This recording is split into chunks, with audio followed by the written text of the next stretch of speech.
Historical background के अंदर first वाला रेगुलेटिंग एक्ट हमने कवर कर लिया था।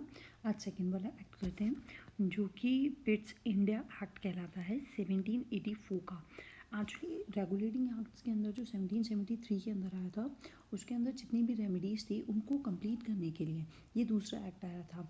इस एक्ट के अंदर बहुत सारी स्पेशलिटीज़ थी। इसके अंदर कुछ अगर हम कहें तो बेसिकली यहाँ पर जो काम करा गया था वो इस तरीके से किया गया था ताकि हम टू रेगुलेट करने के लिए जो भी चीज़ें इंडिया के अंदर एडमिनिस्ट्रेशन के लिए वो थोड़ी इजी हो जाए। तो यहाँ पर क्या किया गया था, जो कंपनी थी मतलब इस एक्ट के थ्रू कंपनी के जो कमर्शियल फंक्शंस थे और जो पॉलिटिकल फंक्शंस थे इन दोनों को अलग अलग कर दिया गया था कि कमर्शियल फंक्शंस कोई और देखेगा, पॉलिटिकल फंक्शंस कोई और देखेगा। इनके लिए जो दो मेन चीज़ें थी कमर्शियल्स और पॉलिटिकल। अब पॉलिटिकल हम सबको पता है क्या चीज़ होती है और कमर्शियल होते हैं वो चीज़ें जो रेवेन्यू से रिलेटेड होती हैं, ठीक है, जो बिज़नेस से रिलेटेड होती हैं वो नॉर्मली कमर्शियल कहलाती हैं। तो यहाँ पर इस एक्ट में it distinguished between the commercial and the political functions of the company.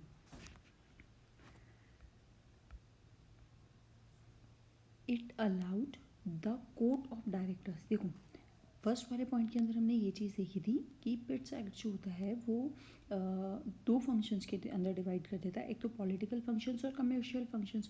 तो जो कमर्शियल फंक्शंस होते हैं, कमर्शियल फंक्शंस को मैनेज करने के लिए कोर्ट ऑफ डायरेक्टर्स बनाए जाते हैं। कोर्ट ऑफ डायरेक्टर्स का काम होता है कि वो जितने भी कमर्शियल अफेयर्स हैं उनको देखें, ठीक है। और जो पॉलिटिकल फंक्शंस होते हैं उनको कंट्रोल करने के लिए बोर्ड ऑफ कंट्रोल बनाया जाता है जो कि पॉलिटिकल अफेयर्स देखते हैं।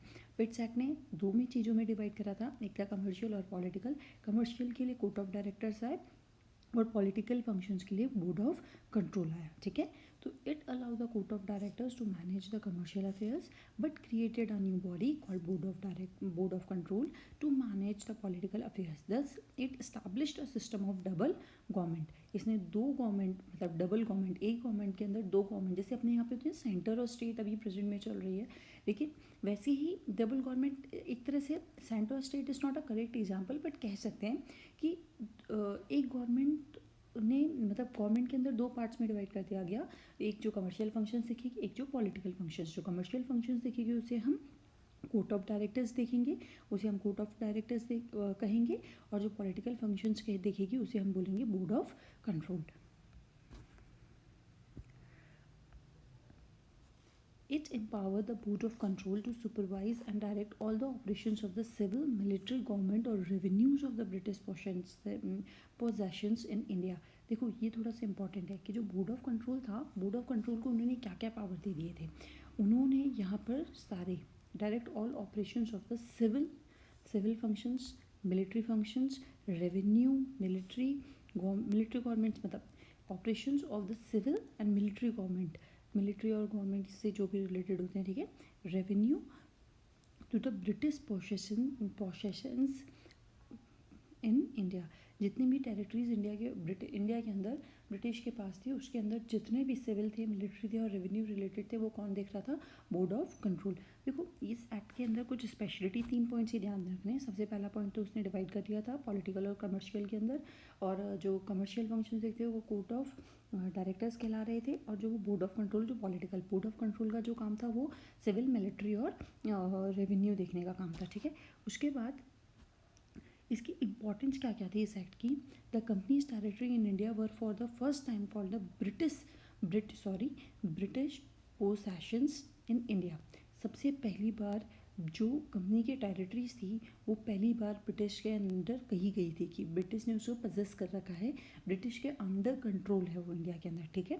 फर्स्ट पॉइंट तो ये हो गया। नेक्स्ट उसने ये कहा था कि the British government was given the supreme control over companies affair and it's administration in India. जो ब्रिटिश गवर्नमेंट थी उसको सुप्रीम कंट्रोल, मतलब यहाँ पे एट लोकल लेवल पे तो कंपनी ही देख रही थी, लेकिन कंट्रोल किसको दे दिया गया था, उसका सुप्रीम कंट्रोल किसको दे दिया गया था, ब्रिटिश गवर्नमेंट को। तो जो ब्रिटिश गवर्नमेंट थी was given the supreme control over companies affair and it's administration in India. Company के जितने भी अफेयर्स और एडमिनिस्ट्रेशन के भी जो भी रूल थे उन पर सुप्रीम कमांड किसकी थी, ब्रिटिश गवर्नमेंट की। जो ये जो 2 पॉइंट्स हैं ये पिट्स एक्ट के इंपॉर्टेंस है। उससे पहले हमने जो बात करी थी वो उसके फीचर्स थे, ठीक है। Thank you, keep learning.